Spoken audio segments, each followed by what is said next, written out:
তাঁবুর মধ্যে বসে মোমবাতিটা জ্বালিয়ে ফেললাম। আমি হাতঘড়িটা দেখলাম। দেখি দেখি সময় মাত্র 2টো। তারপরে বাইরে গেলাম। আমি পাথরের মতো বসেছিলাম। তারপরে হুড়মুড় করে দরজার উপরে ধাক্কা দিতে লাগলো মনোজ। সে চিৎকার করে বলতে লাগলো, তাড়াতাড়ি তাড়াতাড়ি খোল। আমি খুলতেই মনোজ ভেতরে ঢুকে এলো। সেও বোধহয় ক্লান্ত হয়ে পড়েছিল।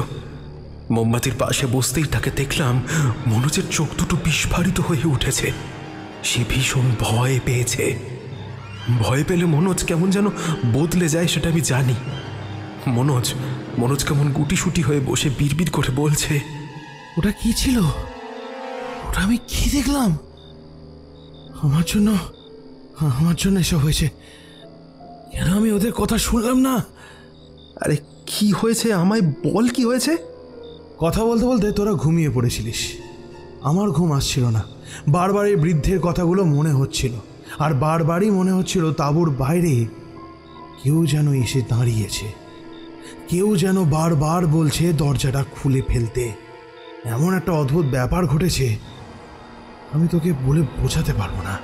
তাঁবুর উপরে তাদের হাতে স্পর্শ, আর বাইরে তাদের দাঁড়িয়ে থাকা অবয়ব, সব কিছু যেন আমি দেখতে পাচ্ছিলাম। তাই আস্তে আস্তে বললাম, কেন এসেছো এখানে? চলে যাও, চলে যাও এখান থেকে। চলে যাওয়ার জন্য তো এখানে আসিনি। বাইরে বেরিয়ে আয়, বাইরে বেরিয়ে আয়।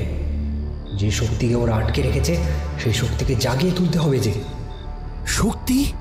হ্যাঁ, কিসের শক্তি? ওরা তোদের সমস্ত সত্যি কথা বলেনি। সমস্ত সত্যি কথা তোদের আমি বলবো।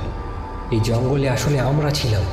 ওরা এই জঙ্গলে বাইরে থেকে এসেছে, তারপর এই জঙ্গলকে ওরা আটকে রেখেছে। বাইরে বেরিয়ে আয়, বাইরে বেরিয়ে আয়, বাইরে বেরিয়ে আয়। তোদের দিয়ে আমরা এই জঙ্গলটাকে আবার তারপর আর কিছু শুনতে পেলাম না। বারবার মনে হচ্ছিল তাঁবুর দরজাটা খুলে দেখি বাইরে কে আছে।